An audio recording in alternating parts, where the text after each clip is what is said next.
Well, that's kind of typical, isn't it? You gotta press the button. Right, let's see.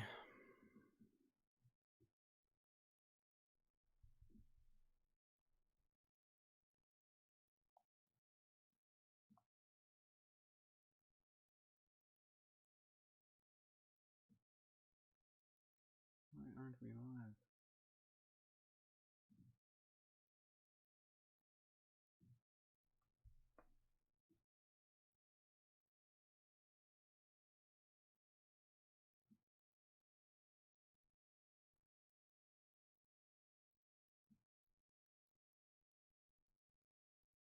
Now, are we live? Does anybody know? Can anybody see me yet?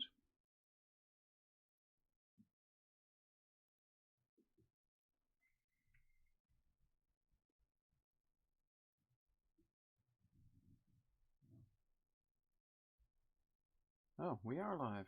Good. Super. Well, that was a technically interesting piece. Good evening, everybody.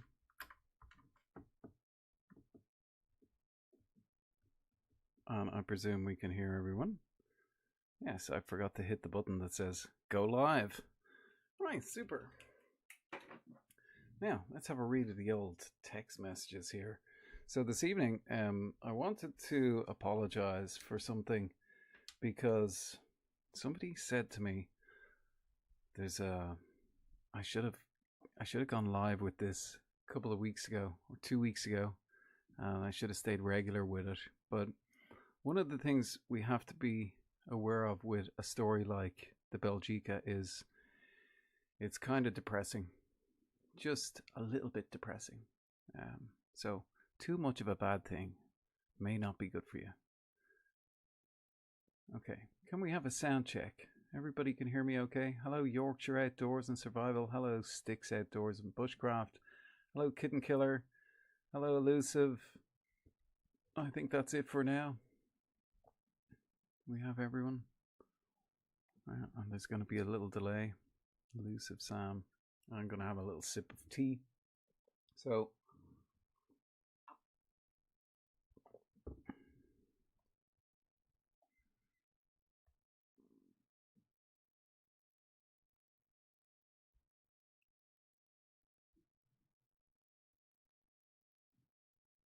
right. Sorry, I forgot to hit go live on the stream. So we're kind of stuck with that. Loud and clear. Thank you very much, Kitten Killer. Appreciate that. Okay, so we left off at page 333. I'm going to try and zip through this. It was July 21st, I believe. Now, it's the Antarctic. What's the center of summer for the northern hemisphere is 21st of June. So, center of the Antarctic night would be the 21st of June as well. So, I think we were somewhere like, hang on, let me just zip back here. 352. We ended on 333. Let's actually type in 333. There we go. Okay, super. 5x5. Thank you, Yorkshire Outdoors and Survival. Elusive Sam, Kitten Killer. Super.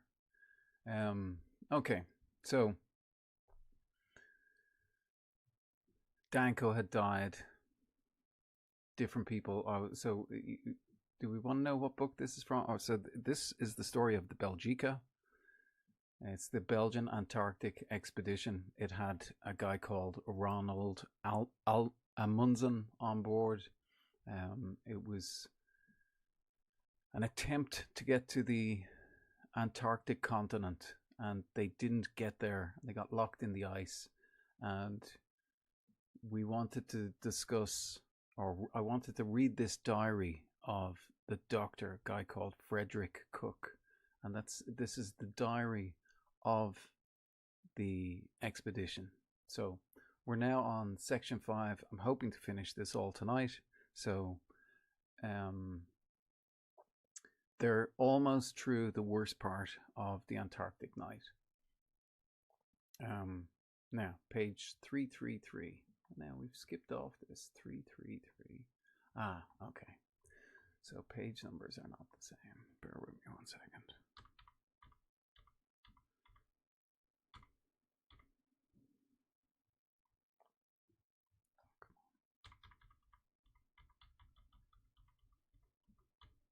And the cat has died. Did the cat die? I think the cat died. Yeah, and we've talked about the baking treatment that this doctor came up with, where he's putting them on front of fire. He wanted to dry out their clothes and stuff like this. Their beds had nails covered in ice. It was pretty much a hell. Now, how this guy even managed to keep a diary through this, I think that was one of the things that stood out to me. It was a difficult thing to even imagine, that you could keep a diary, keep your head about you. Okay, it sounds like we are past 333.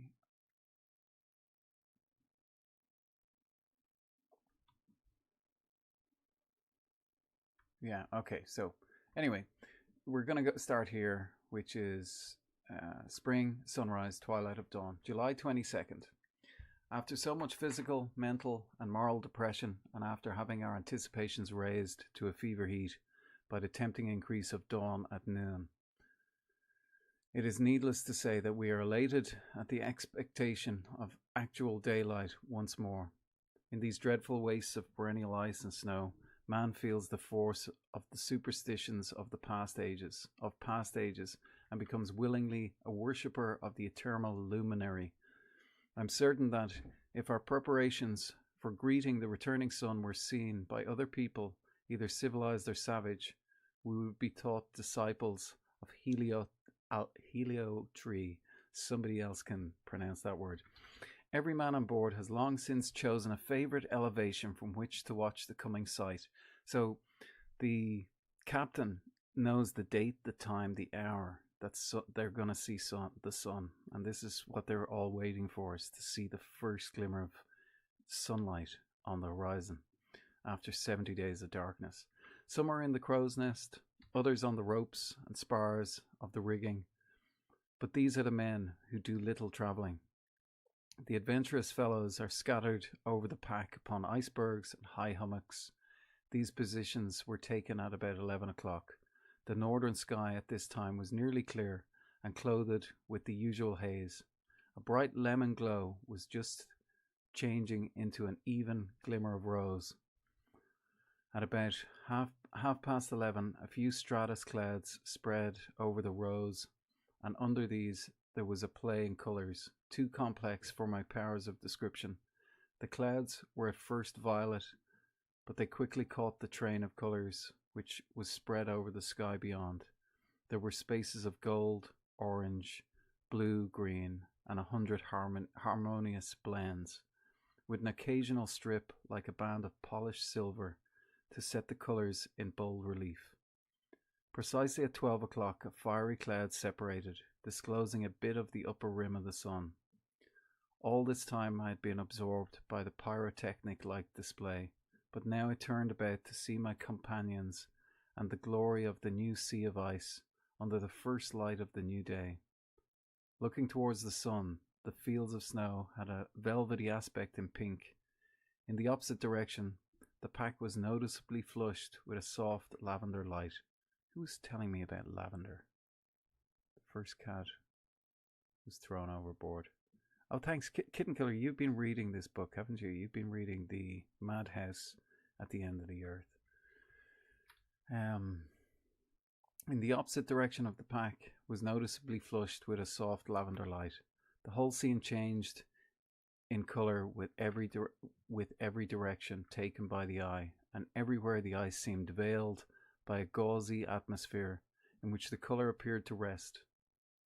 For several minutes my companions did not speak.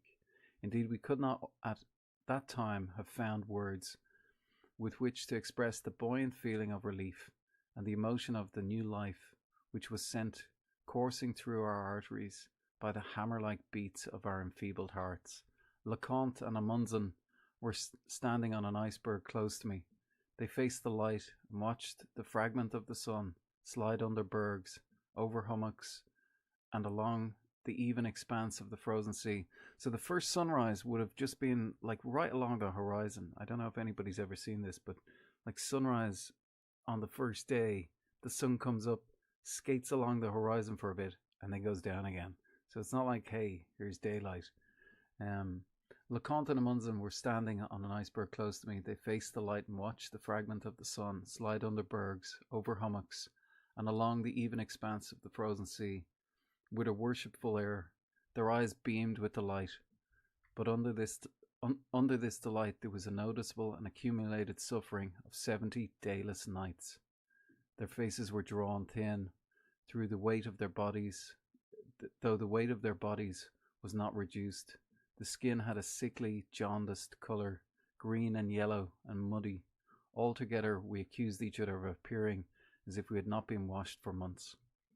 The uncertainty of our exact latitude made it impossible to estimate just how much of the sun's disk would be visible. Our time, too, was uncertain, for our pocket timepieces were not reliable, and we were far from the chronometers. We watched and watched, expected that the crest of the fire would rise and give us an increased glow of light and some heat, but it only slid teasingly on the verge of the sea. It seemed as though our world of ice is not yet worthy of the blessings of the sun god. I'll just have a look at the comments here. Yeah. Alive. Lasted through it, lived through it.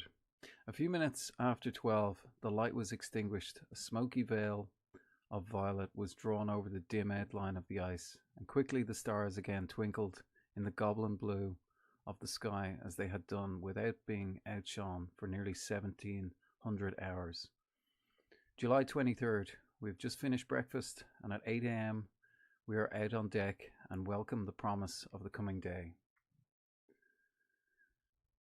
It is long since we have taken such interest in the cold outer world, but we are now anxious to free ourselves from the darkness of the cabins and the tiresome sameness of the daily routine of life. The meteorologist is reading the barometers and thermometers and recording the sky phenomena. The captain has just finished a magnetic observation. The crew are taking their usual hourly exercise by a brisk walk in a path about the bark. The officers are planning the day's work for the men to perform tomorrow. The scientific cranks are all scattered about the deck, shivering and noting matters of special interest to each other. I took a short ski run out over the hazy purple ice to get away from the local drift of thought, and then reclined upon a hummock to study the scene. The temperature was minus 25 degrees Celsius. There was almost no air stirring, and aside from the life and muffled noise about the vessel, a death-like silence reigned over the entire scene. The Belgica was distinctly visible in the brightening twilight. Her body was buried under the heavy weight of accumulated winter snows, but the masts stood out in bold relief against the background of gold on the eastern sky. The masts and ropes and spars were heavily coated with hoarfrost, and they sparkled in the reflected glimmer of the dawn, as if beset by millions of diamonds.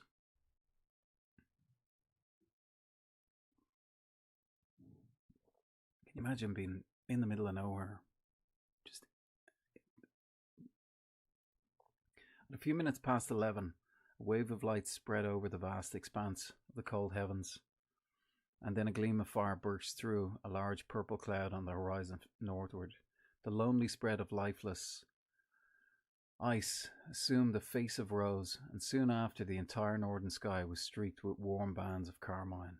But the sun was still partly under the surface snows at noon, and its face was twisted and distorted in such a manner that its globular form was not recognizable. Later in the afternoon we secured 2 royal penguins. During the night we saw and studied an aurora of the usual type. Tonight the days of feasting end, and the freedom from routine work for the men ceases.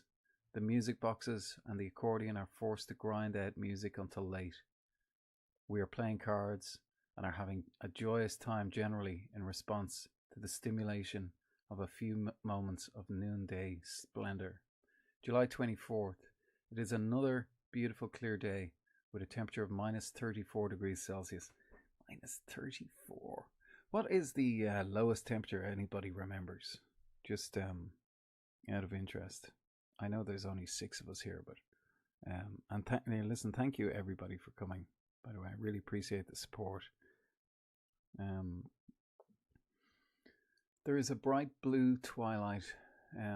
What a blessing it is to have clear air and a clear sky during these important days when the sun is edging over the ice beneath which it has reposed for so long.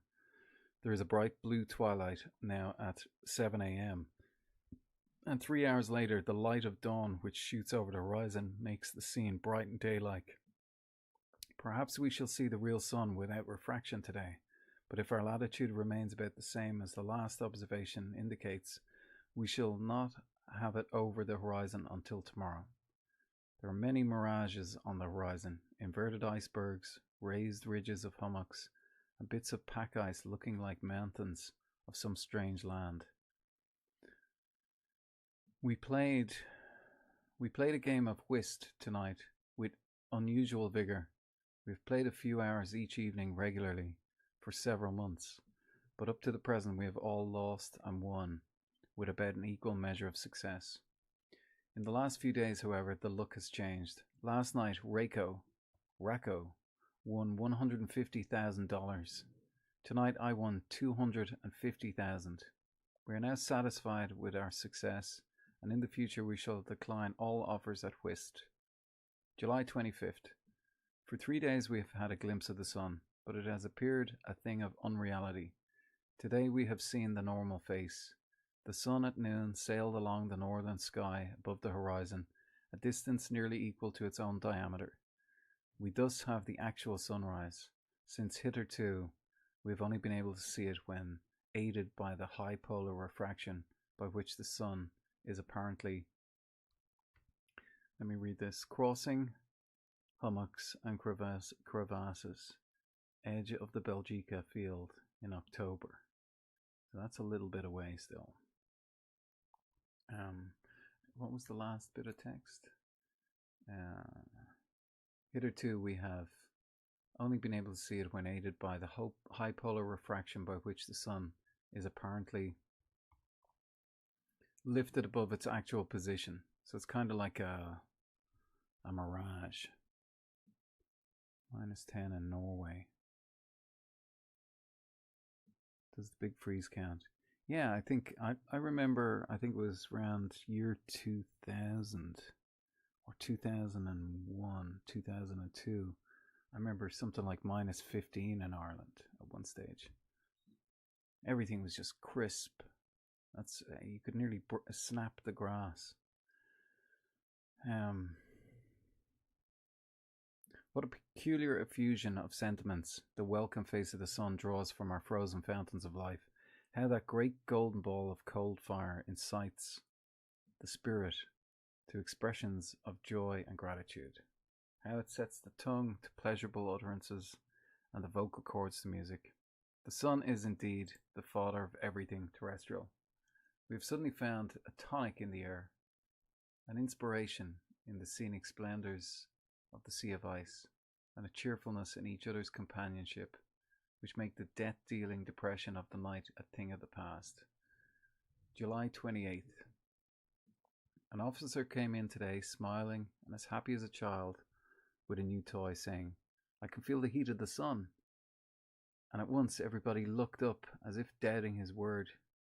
We went out and stood in awe and amazement to drink in the first sensible sunbeams in nearly 3 months, to feel the gentle heat and see the hopeful source which promised more was a long-wished-for pleasure, and one whose intoxicating influence cannot be described.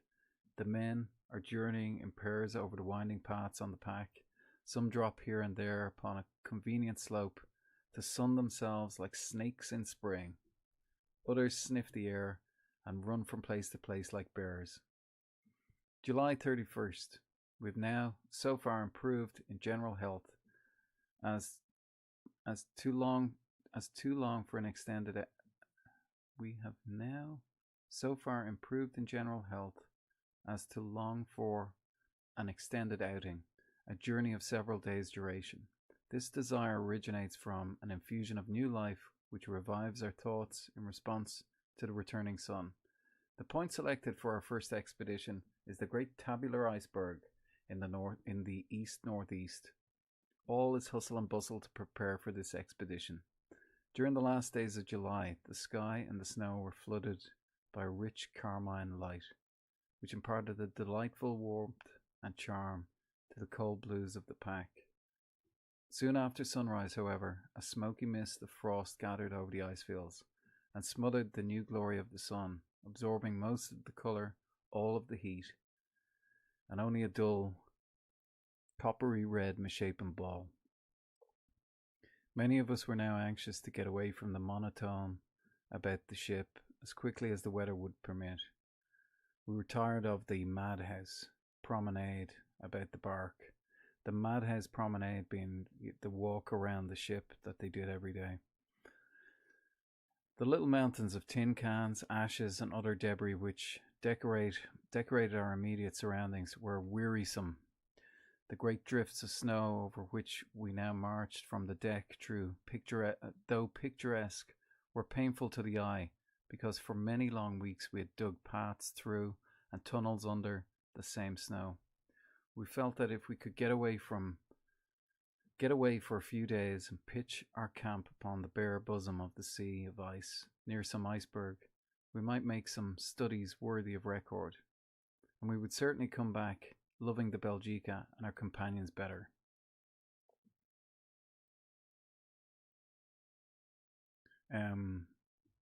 How long are they stuck? They're now stuck over 70 days. I think they're locked in the ice since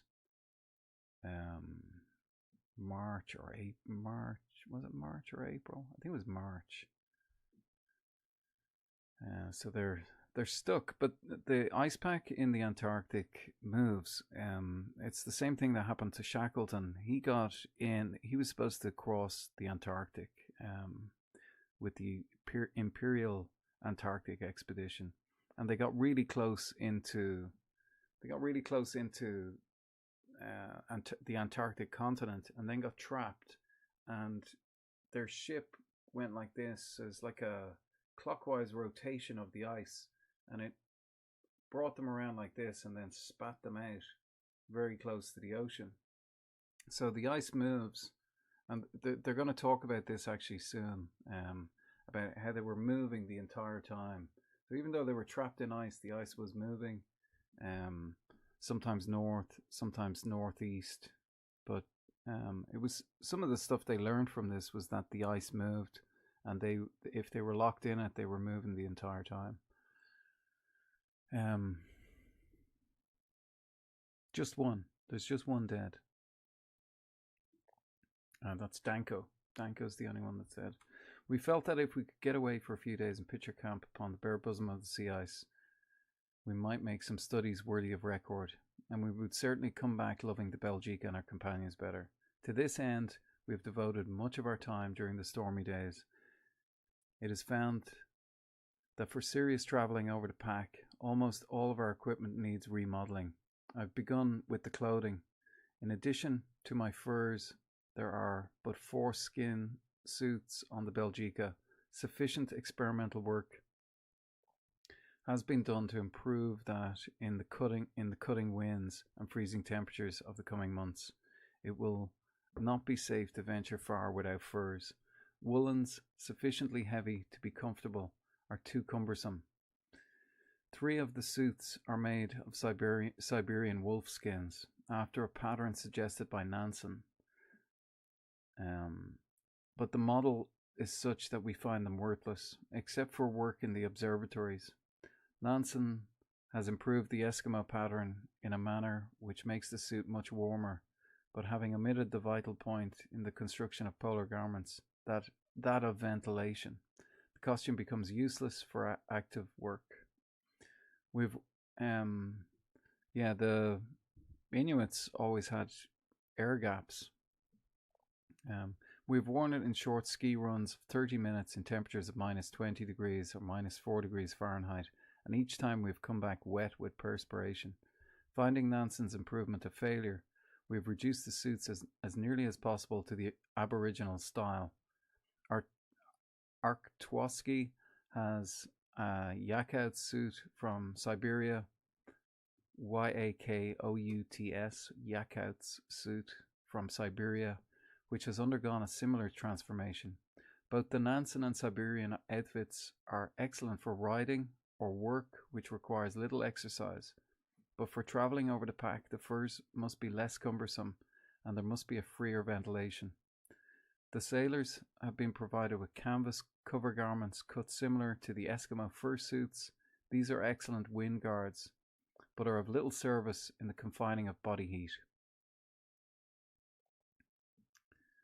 We have devised a similar covering made of blankets, which is worn under the canvas, and this seems to keep the men comfortable for their ordinary outside work, but the combination is much more troublesome than an Eskimo fursuit and decidedly inferior for active work. In view of our prospective work of endeavouring to explore the pack and any new land to which the drift might bring us, we deemed it necessary to devise some kind of tent for shelter. Oh, here's the stuff, lads. Tents.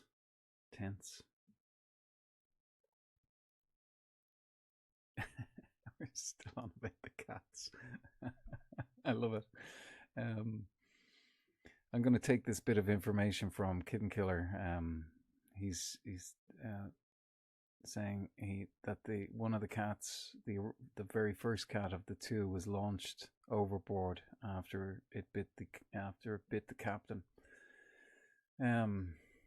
We had but one tent, and like many other things intended for polar work, this had been so improvised that it was useless. This was also modelled on Nansen's plans, but its improvement consisted of a coating of waterproof material suggested by a friend not familiar with polar work. This waterproofing so hardened in the cold that the cloth cracked and was torn with the first storm of summer. The difficulties with all ordinary forms of tents are that they are too heavy, too complicated, and will not stand the strain of polar storms. We've tried to build one which would overcome as much as possible the faults of others, and our result has been gratifying. For several weeks we all studied the subject, and I dare say that we have among us more ideas bearing upon the construction of tents than ever before existed among a bunch of men. It is unfortunate that we have not the time to put all the plans into execution. The doctor's tent design was accepted by Amundsen, and at once the cloth was cut for its construction. We worked upon this for about 2 weeks, and then, proud of the result of our own skill, we placed it for exhibition and criticism on the pack. The tent was made large enough for 3 occupants. The main points kept in mind in devising the plans were lightness, durability, stability, and ease of erection. I will not here describe the faults of other tents nor the excellence of our own invention. The accompanying photographs illustrate our model. Suffice to say that this, which we have styled the Antarctic tent, weighs but 12 pounds, will withstand... What is 12 pounds in kilos? I should know that, shouldn't I? What is 12 pounds in kilos? I want to know. Just bear with me 1 second. 12 lbs in kg. 5.4 kilograms. Nice.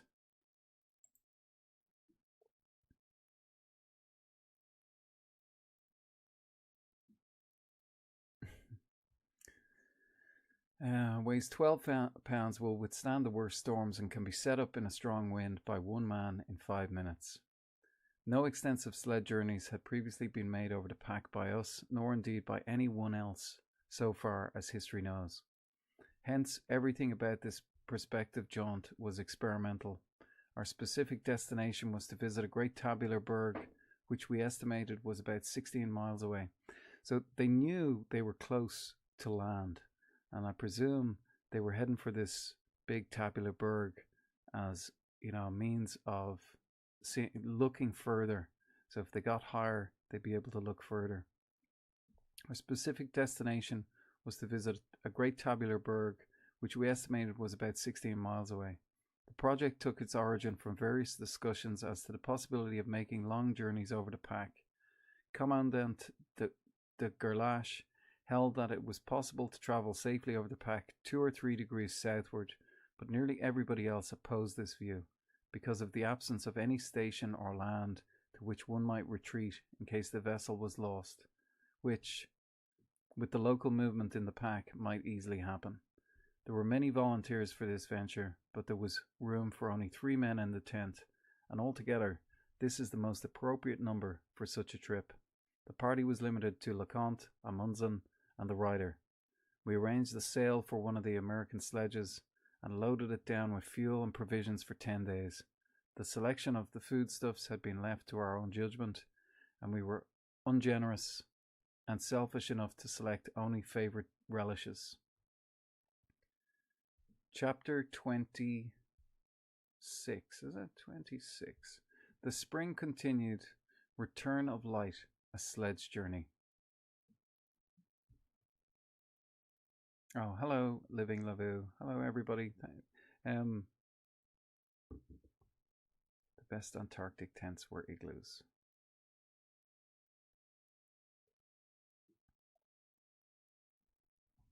I'd say they'd love a Lavu on the Antarctic. Okay. I presume the audio is all right. Is it? It's not. I'm not thundering into anybody's head here. Hello, Alicia Tilley. How are you? Hello, Alicia. Thank you for dropping in. This is a very nice surprise. Can everybody say hello to Alicia there? Thank you very much, Alicia, for coming along. How are you keeping? Wow. Blast from the past. I know Alicia since 2004. Audio's good. Thank you very much, Yarps. Hello, Yarps. How are you? Okay. So, I'm going to move on quickly here, if that's okay. The morning of July 31st opened with a golden glow northward. Actually, do you know what I want to do? Is I just want to put my phone on mute altogether, just so it doesn't ring. Oh, thanks, guys. Okay, the morning of July 31st opened with a golden glow northward and a fair but cold wind driving the hard crystals of snow over the crust with a metallic ring.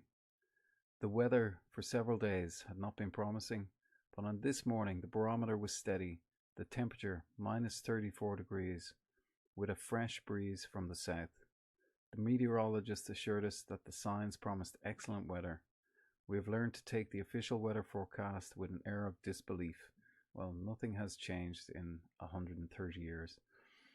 Still, we started. The sledge was put on the ice. The bundles of food, fuel, furs, tents, etc. were tossed on the snow, and quickly our sledge was snugly loaded and a sail set to the fair wind. The sail helped us much.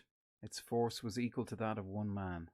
The surface of the ice was fairly good for the sledge travelling, a thin crust on top offering little friction to the sledge, and generally the runners did not break through. Such a condition was found on the larger pans upon which there were small snow-covered hummocks from 1 to 3 meters high here and there, but around these we could always find a passage. Physically, we believed ourselves in fine trim. Every moment of sunlight had been used by us for exercise. We'd been on a forced diet of penguin meat and had undergone the baking treatment to bring our strength to the maximum. We were, however, far from normal, though our ambitions, like the spring flow of rivers, were no longer to be confined to ordinary bounds. Our real difficulty began when we left the large old fields to cross the young ice fields. Here were huge ridges of pressure lines, all nearly impassable, and the little valley-like spaces between were covered by beds of dry snow in very small crystals, over which a sledge runs about as easily as over sand. Another disheartening series of regions were the sites of recent leads and lakes over which it was necessary to pass. These were sheets of water thinly covered with ice from 3 to 6 inches in thickness and coated in a most beautiful fur of hoarfrost. The nearness of this to the level of the water, and the great difference between the temperature of the water and that of the air, kept it constantly humid. An evaporation rose from this new ice as if water were boiling under a screen. The mixture of water with cold snow offers a surface over which a sledge slides with the greatest difficulty. There are several methods of overcoming this resistance. One method is to shoe the sledge with ivory or whalebone, or what I like fully as well, penguin skin. But for this we were not prepared at the time. At a distance of about a mile from the ship, we stopped to take compass bearing of her and the surrounding icebergs or landmarks. The scene here was a picture for the gods. In the north, the sun, a great yellow ball of fire, was gliding westward along the horizon, laying beams of gold on the endless sheets of white of the pack. The moon, nearly full, a bright globe of frosted silver, floated high in the eastern heavens. The sky here and there thinly veiled by stratus clouds, formed by the ever-present microscopic specks of snow which floated about in the Antarctic atmosphere. The colours above were not rich but restful, and on the frozen bosom of the sea there was a charm which cannot be made to flow under my pen. The surface was everywhere rough and ragged, the line of the horizon in some places looking not unlike a profile of ruined marble buildings. The many rough edges of blue hummocks, the thin plains of green and yellow, young ice, the clear-cut edges of icebergs, with walls assuming various colours, according to the amount and kind of light absorbed, made a dreamy, fairy-like scene. Before us, apparently within gunshot, was our destination, the great tabular iceberg, its deceptive nearness urging us on to action and offering us the hope to be able to camp in the lee of it before night. But in reality, it was not less than 16 miles away. Behind us was the little Belgica, the only speck of human life in this rolling sweep of the great south frigid zone. How little and insignificant she seems amid these huge sheets and mountains of ice. Yet upon her stability, upon her power to fight and resist the awful attacks of the storming rams of ice, depends not only our comfort and success, but our lives. We travelled in perfect comfort and with much ease, 2 on ski and 1 on disc snowshoes, to push and guide the sledge. The sun sank under the horizon at about 2 o'clock. The moon, which had been visible all day, now assumed a more hopeful face, and little by little the dark blue twilight circle rose on the southern sky. In the twilight it was difficult to see the hummocks, the crevasses, and the weak sheets of ice. When we began to think of a site for a camp, we were apparently no nearer our destination after the day's march of 7 miles than when we started. At this time we saw small smoky discoloration on the sky ahead of us, from which we concluded that water was not far off. A little later we came to a lead covered with new ice, over which we crossed a very rough peninsula of old ice. From here we saw first a line of greenish yellow ice, which we have learned by experience is usually not strong enough to bear the weight of a man. Then we saw a black line of open water beyond. After a little careful observation, we were able to distinguish many whales and seals in this lead.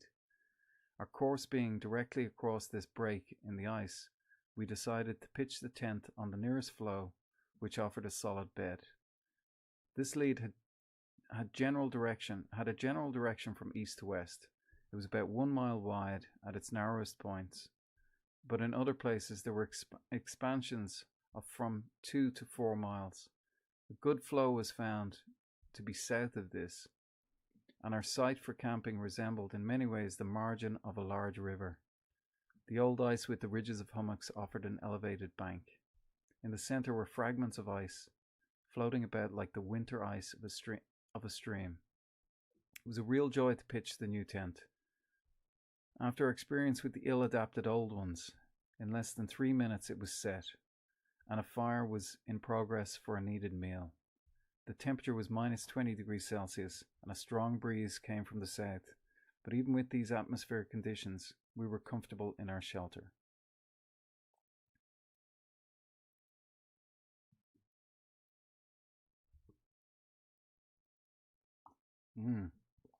It's a really good diary. I'm just going to read back here.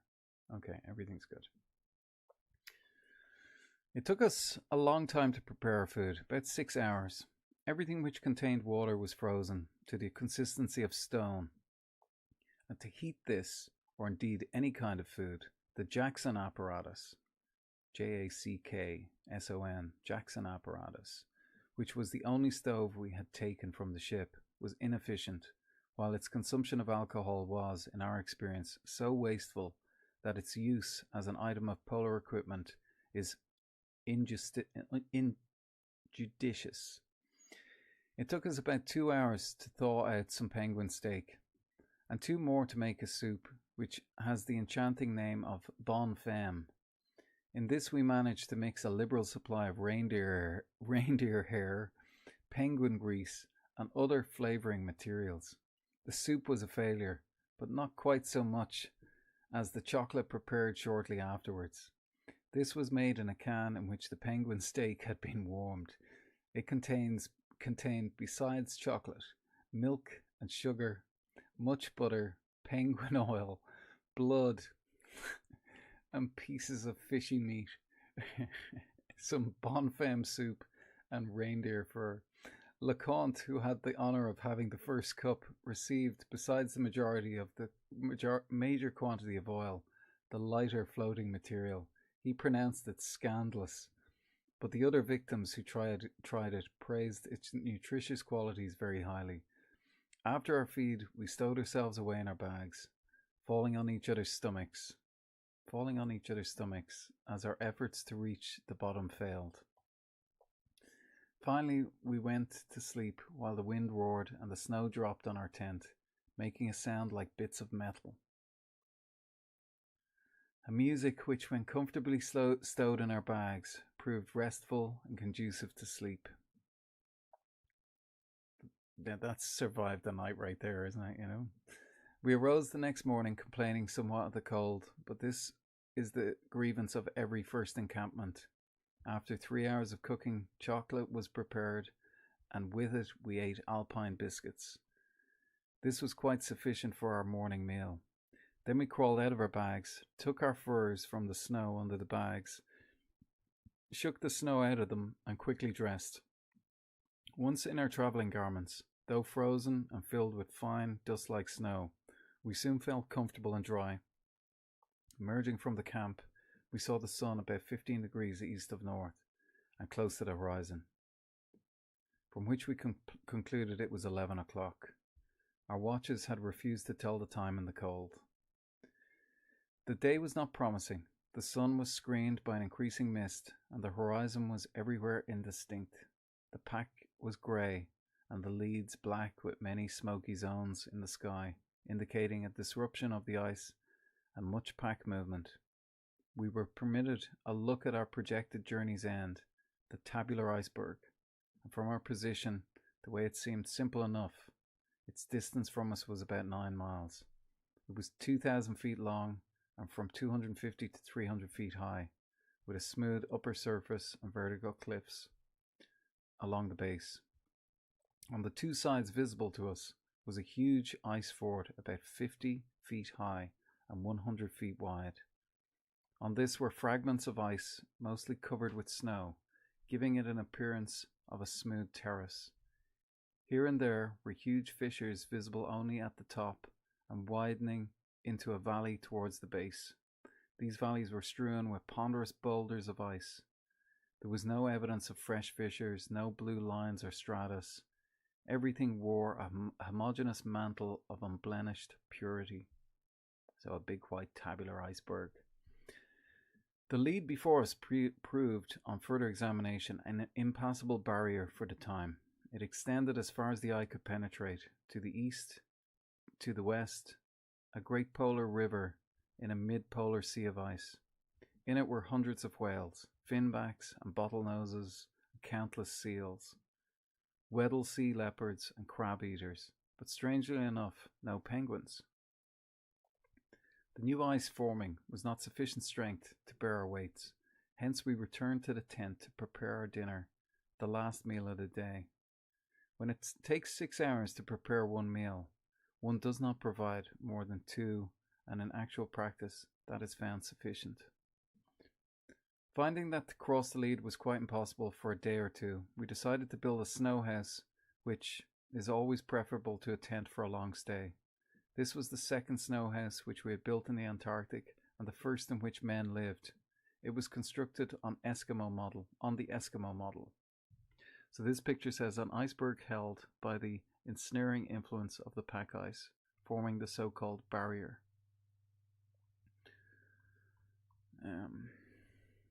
Conical in shape, like a beehive, with circular lines. So this is the snow house, or what do they call them?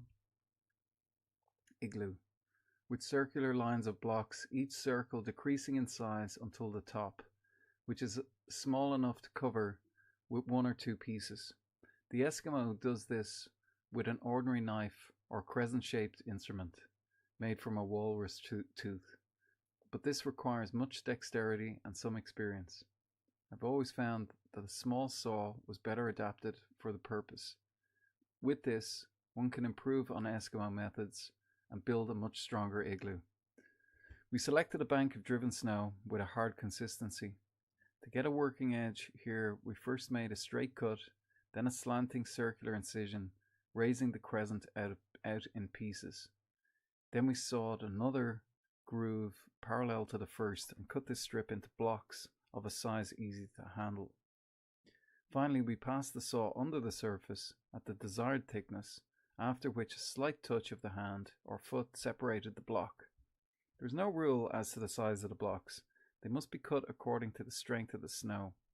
Usually, blocks 1 foot thick, 2 feet long, and 18 inches wide are the most convenient. These can be transported on a sledge to any desired site for the igloo. Such a place is never far off. The man who builds the wall must be careful that the blocks of each succeeding circle will center on the lines of meeting of the blocks below. A law well known in masonry. He must endeavor to keep the surface of the wall from sloping in or out, and every piece must rest firmly on each of its neighbors. When the igloo is finished, there will be found many holes between the blocks, but these are easily filled with from the outside.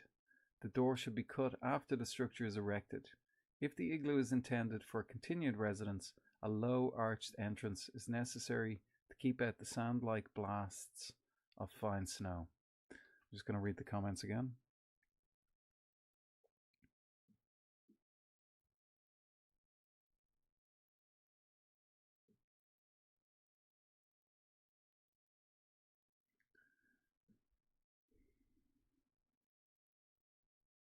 Thanks, Sticks, whatever that was.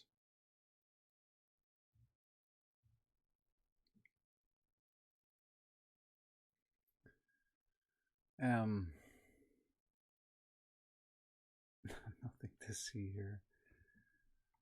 Okay, now, what are we on? 2210. Okay, our sojourn in this particular house was very agreeable. It was an experience which I shall long remember. We placed the sledge sail on the snowy floor and on it our sleeping bags. The only culinary articles which we used were fixed in terraces on the wall or simply driven in the blocks. To undress and get into our bags in this house was an easy matter. Taking off everything but our underwear, we placed the travelling suit, including our boots, under the bags, and without more discomfort than a little snow down our backs, we slid into the zenith of polar comfort, the sleeping bag. I really should learn something from this with sleeping bags. The scene outside was dazzling beyond description. The scene inside was restful beyond all expectation. Through the crevices of the dome, the sharp silvery rays of the moon pierced and played in quivering beams and zones of colour. The pale blue sky, with its wealth of starry gems, was visible from one or two positions. A brisk, cold wind drove in a little snow into our igloo and over our beds, but this did not disturb us. We wrote, read, and played cards by the aid of a candle, and at a time which we guessed to be 11 o'clock, we fell asleep. August 2nd. We did not awake until about 9 o'clock today. The breakfast was prepared while we made a hasty examination of our situation. The horizon was obscured by a light fog. It had snowed a little during the night. The lead was separating, and zones of water sky were noticed in nearly every direction. These prospects forbidding a continuation of our journey, we packed up for the return. Many seals appeared on the ice as we left, and some came over to our camp as if to say goodbye. We did not molest them. The ship was not in sight when we started, and we knew by its changed position yesterday that there was a considerable motion in the ice, enough to make the actual direction of the Belgica somewhat doubtful. The light was dull and diffused, making it impossible to observe hummocks and drifts, a fact which caused constant stumbling and the destruction of one pair of skis. We tried to take a compass course, but this was difficult because the light was too vague to make hummocks or landmarks discernible. Many ill-defined smoky figures of clouds, generally oblong, were in the sky. These indicated the disruption of the ice and an exposure of bands of open water, which were soon to locate definitely, with much disappointment and discomfort. As we advanced, we heard whales spouting on all sides, but could not yet see them or the open water in which they gambolled. A little further on we saw many seals, and soon after a belt of ice fissured in every direction. Thinking that we could cross this, we strode over one pan after another, expecting every moment that we would reach more solid ice where we might pitch our tent for the night. The darkness advanced, and the pans separated more and more. Soon it was perfectly dark. The ice was so black that we could not easily mark the difference between it and the waters. To proceed now was impossible, and to camp on a little pan, the centre of a great pressure angle, was not conducive to rest, but we had no other choice. In a few moments our tent was pitched, and light within offered a spark of cheerfulness, but everything outside was as dismal as it could possibly be. The wind blew with a despairing howl, driving snow into every opening or seam of our fur suits. The ice groaned and cracked and complained of the pressure forced against it. Our floe was little by little reduced in size until we could hear the seals in the water as plainly as if they were under the tent. I cannot imagine a position on the polar pack more hopeless. We were tired and knew well that we would sleep and perhaps not awake until dropped in the cold water. To overcome this danger, we kept watch. What happened to the press-ups? Who wants to do press-ups? Yarps, are you doing press-ups?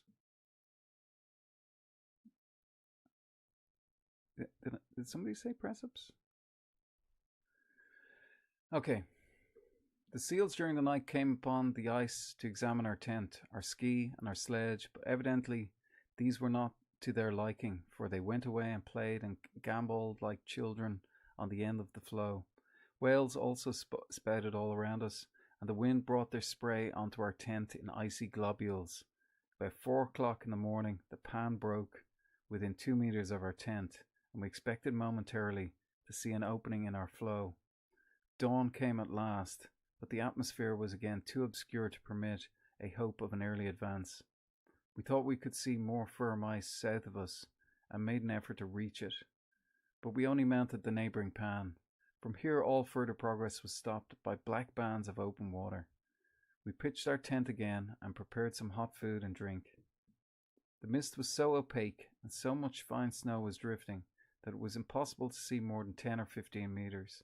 Occasionally there appeared bright spots in various directions, and in these we thought we could distinguish familiar icebergs, but they always proved to be only small hummocks at a short range.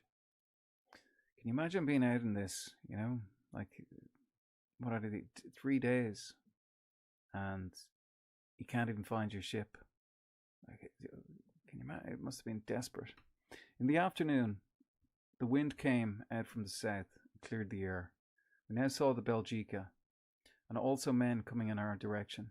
This gave us great pleasure. The ship was not more than a mile from us, and the men soon reached the floe south of us, but they could not gain our floe. Van Mierlo made a desperate effort, but slid into the water and nearly lost his life. We ate a hearty meal, then again crept into our bags. For this night it was not necessary to keep a watch, because the pressure had ceased and the temperature was falling rapidly, protecting our pan by one of new elastic ice. But a knife was kept ready to cut an opening for our escape, should the ice suddenly separate under us. The night was one of comparative quietness. We arose early the next morning, about 8 a.m., prepared breakfast, and at noon we were ready for a desperate attempt to get to the vessel. We left the tent and most of the equipment behind, but took on our sledge enough food and our bags in case it became necessary to make another camp. Using the sledge as a bridge, we succeeded in crossing many leads and crevasses and reached the Belgica about 2 o'clock. She seemed now a big ship, full of comfort and rest. It was nearly 2 weeks before the ice was sufficiently formed and packed around this pan to permit a removal of the tent. 2 weeks. Mad. The month of August was, on the whole, for one of the greatest disappointments of our experience in the Antarctic. We expected low temperatures and bright, cheerful weather with the coming sun. We hoped to dispel our anemia and make ourselves ready for a series of difficult tasks to be undertaken in September and October. But instead we failed more and more in strength and developed alarming mental symptoms. One man was temporarily insane, and several others were nearing a similar condition. The weather was stormy, the atmosphere was charged with clouds of sand-like drift snow, and the sun was almost constantly invisible, though it rose higher and higher and swept more and more of the horizon daily. For 1 month following sunrise, like the month preceding its departure, the conditions were in effect a part of the night. It is true, we had a little misty greyness at noon, which we called daylight, but this was counterbalanced by the never-ceasing tempests which drove such a blast of cutting snow that life outside was impossible. So you can see the change in the season of spring for Antarctic is just the driving wind, and it's the same with the autumn in Antarctic.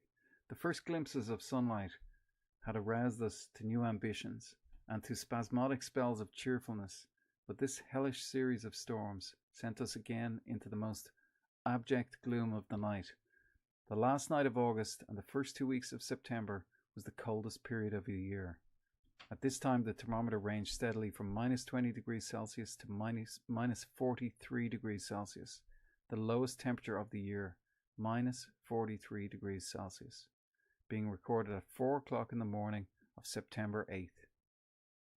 The lowest average for any one continuous month was in July, minus 12 degrees Celsius. From the minimum on September 8th, the temperature rose rapidly to plus 1 degree Celsius. During the week following September 8th, the temperature rose rapidly to plus 1 degree Celsius. During the week following, which was a point within half degree of the maximum of the hottest weather of midsummer. Okay, we thus had our coldest and our warmest weather in the month of September, which in the cycle of seasons south is similar to March in the northern hemisphere. Great quantities of drift snow were driven over the ice at this time, and the air was so charged with crystals that halos of the sun and moon and perihelios and Paracelsus were of almost daily occurrence. The ice was now the most continuous of any period of the year. The limit of the field in which the Belgica was held was not visible from the masthead. From the crow's nest, it was always difficult to determine the edges of the fields, because the raised pressure ridges made the cracks and narrow lines of water beyond visible. We were, however, easily able to locate some wide leads and the almost constant smoky vapor which rose over fresh breaks. made it possible to determine even small cracks in the ice. We've made this subject of finding open spaces of water a special study. Such knowledge is part of the acquirement of an Antarctic hunter. An inexperienced wanderer will walk over the pack day after day until his eyes are blinded by the dazzling blink of the ice before he finds a trace of life. But an adept will adopt the methods of the penguin or the seal, who, when stranded on a field, with the blowhole closed, will mount a hummock and scan the horizon to find jets of black vapor which rise over open spaces of water. Okay, and I think, yeah, okay, we're nearly finished, and I'm going to leave it at that for this evening. We have to, okay, we'll adopt the methods of the penguin. We have to go a long distance now to secure game or to replenish our larder with fresh meat, which is at present almost our sole diet. The life at best is very scarce, and to find it we must roam over the ice for several miles. With a revolver in our pockets and a sheath knife at our sides, we go about daily from crevasse to crevasse, eagerly looking for penguins and seals. As a rule, we are fairly successful. At any rate, the table is liberally supplied with fresh steaks. Okay, I'm just going to read back through some of the comments here. There.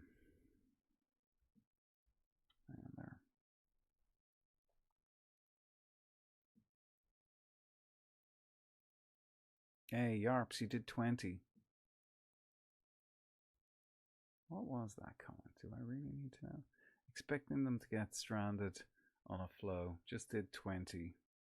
Yarps did 20. Well, if Yarps did 20, I'm going to do it. Well, I might do it tomorrow morning. Yarps, sorry. Built differently back then. Real man.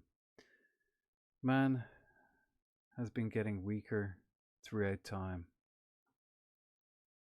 Speak for yourself, Sticks. In all seriousness, true though. Oh no, sorry. Not you, Yarp, sir. You're the man of all men. Nope, I don't like the cold. Oh my god, I can't imagine that cold. Yeah, minus 43 degrees Celsius, eh? Zero's enough. There shouldn't be anything lower than zero. John, man. They keep mounting hammocks like a camp. Hummocks. Okay, now I'm conscious that Styx, who is my moderator and my technical assistant here, has kids and he needs to go to bed. So I'm going to end the live stream here. If you have any questions or anything like that, please offer them up. I suppose I'm going to try and do this same time every week from now on. Try and keep it regular. The technology seems to be working. Did we have any technological issues? Did anybody have any what's the word for it? Oh, I've got a list. I have a little list of things I wanted to talk about. Yeah, posh. Does anybody know what the word posh means? I want to end these with a bit of do your press-ups. Do you really want me to do my press-ups? I'll do the press-ups. I'll do the press-ups. Which one am I doing? The sideways ones. 2, 3, 4, 5, 6, 7. Right, I have another 14 to go. Does anybody know what posh means? What the word posh is about?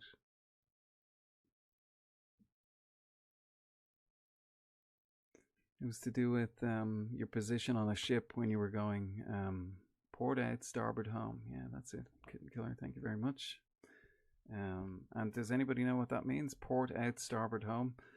It was that you had I'm not sure if you were away from the sun. I think it was for heading to Africa. It was something on one of Shackleton's boats. I think that's where I read it from. Port out meant that you had sunrise on the way to Africa, and on the way home from Africa you had starboard, which also gave you the sun. I think that's it. Can anybody correct me if I'm wrong?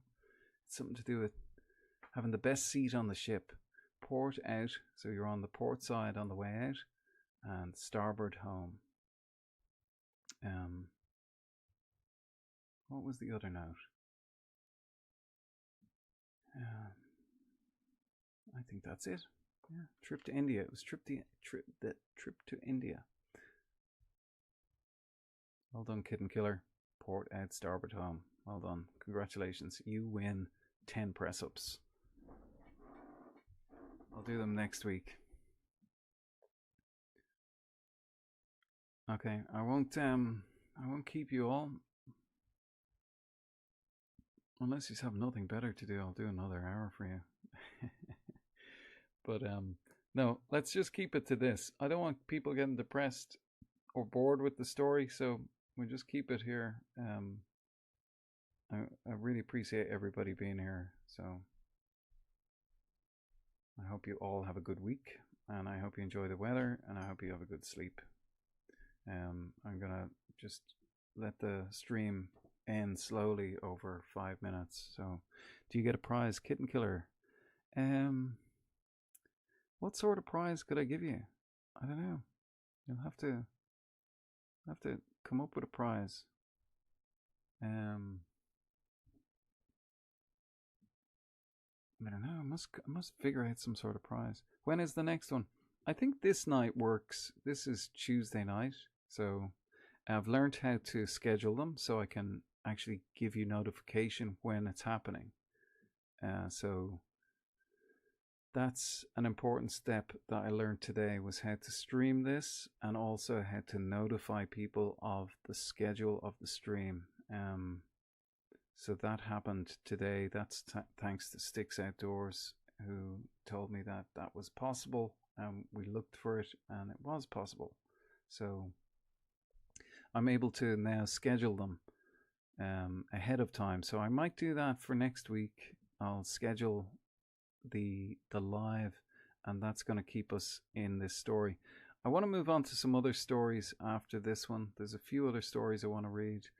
I have some of the stuff to do with the crossing of South Georgia, which I'd love to get into. I think that story is much more familiar to a lot of people.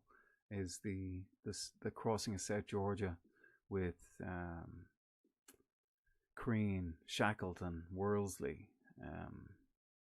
That is probably the most famous one. Scott and Amundsen, but I'd like to get onto that as the winter goes by. Listen, thank you very much, Alicia. It was good to see you. Can't wait for you to do it again. Big thumbs up on. Thank you very much, Yarps. Appreciate that. I'm going to read a bit more of the story.